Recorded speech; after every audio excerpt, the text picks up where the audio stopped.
బీహార్ 400 పక్కన 600 రామకృష్ణ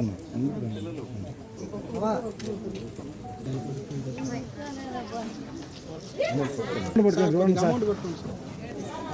సార్ చూడండి సార్ రామన్న మళ్ళీ వెంకటమ్మ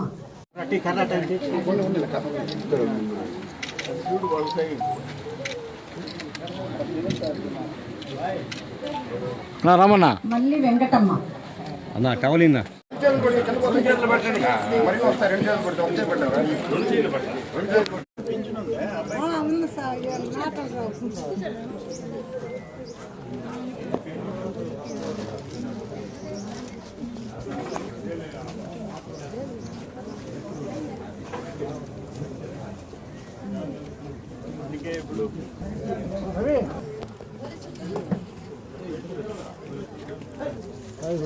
ఇప్పుడే చెప్పాను ప్రతి నెల 1వ తేదీలాగానే ఈరోజు అందులో స్పెషల్ డే మేడే కార్మికుల దినోత్సవం. అంటే ఒక రకంగా వ్యవసాయ కార్మికులు ఈ కుటుంబాలన్నీ లేదంటే ఇతర విధాలుగా వంటలు చేయటము కూలి చేయటము వాళ్ళందరికీ ఇప్పుడు నేను మా పెద్దోళ్ళని మా అక్కలను అడిగా ఫస్ట్ ఇచ్చేటప్పుడు పింఛను పక్కన అరవాళ్ళు తమిళనాడు వాళ్ళు ఇచ్చిన పింఛను కావాలన్నా ఆ పక్కన కన్నడ వాళ్ళు ఇచ్చిన పింఛను కావాలన్నా ఎవరిది కావాలని అడిగా. వాళ్ళు ఆలోచించి చంద్రబాబు ఇచ్చిందే కావాలన్నారు. ఎందుకంటే అరవాళ్ళు 1000 రూపాయలు ఇస్తున్నారు, కన్నడ వాళ్ళు 600 ఇస్తున్నారు, మహారాష్ట్ర వాళ్ళు హిందీ వాళ్ళు 1000 రూపాయలు ఇస్తున్నారు.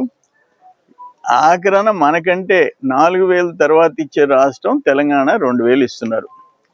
అందుకని అరవాళ్ళది కావాలన్నా కన్నడ వాళ్ళది కావాలన్నా అడిగితే తెలుగు వాళ్ళదే కావాలన్నారు. 4000 రూపాయల లెక్కన వాళ్ళకి పంచడం జరిగింది. ఒక్క సర్వేపల్లి కాన్స్టిట్యున్సీలో 38,228 మందికి ఇస్తున్నాం. 38,228 మందికి నెలకి 16,62,00,000 ఇస్తున్నాం నెలకి. అంటే ఆల్మోస్ట్ ఒక్క సెకండ్ 120 సంవత్సరానికి 200 కోట్లు. ఒక్క సర్వేపల్లి కాన్స్టిట్యున్సీకి సంవత్సరానికి 200 కోట్లు. నన్ను గెలిపించినందుకు, చంద్రబాబు నాయుడిని కూటమిని అధికారంలో తెచ్చినందుకు ఒక్క సర్వేపల్లి నియోజకవర్గానికి 500 కోట్లు. అంతేనా కదమ్మా? 1272 కోట్లు ఇస్తున్నాం సంవత్సరానికి. 5 సంవత్సరాలకి 1000 కోట్లు ఇస్తున్నాం. చంద్రబాబుని గెలిపించినందుకు 5 సంవత్సరాలకి 1000 కోట్లు ఒక్క సర్వేపల్లి నియోజకవర్గంలో ఇస్తున్నాం.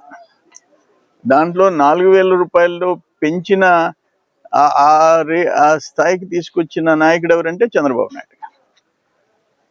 2900 రూపాయలు అప్రాక్సిమేట్గా ఇంచుమించు 3000 రూపాయలు చంద్రబాబు నాయుడు పుణ్యం. కుర్రోళ్ళు అందరూ కలిసి. అసలు ఆ పింఛను మొదలు పెట్టింది ఎన్టీ రామారావు గారు. మేడే రోజు చెప్తుండా, ఇప్పుడైనా నువ్వు బలిచిపోయి ఉండవు, నీకు కావలసిన దానికంటే ఎక్కువ ఆస్తులు ఉన్నాయి, అన్నీ అందరం పోయేటప్పుడు ఎత్తుకోపోం.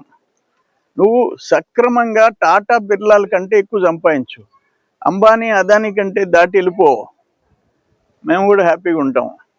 కానీ పేదోళ్ళ పొలాలు, ఎస్సీల పొలాలు, ఇటువంటి జోలికి పోబాకయ్యా. పైన ఒక ఆయన ఉన్నాడు దేవుడు, ఆయన చూస్తుంటాడు. దయచేసి ఆ కోర్టులో కేసు విత్డ్రా చేసుకో. వెంటనే ఎంఎస్ఎంఈ పార్కు టోటల్ కంప్లీట్ చేస్తాం, పరిశ్రమలు వచ్చేటట్టు చేస్తాం, 10 మందికి ఉద్యోగాలు వచ్చేటట్టు చేస్తాం.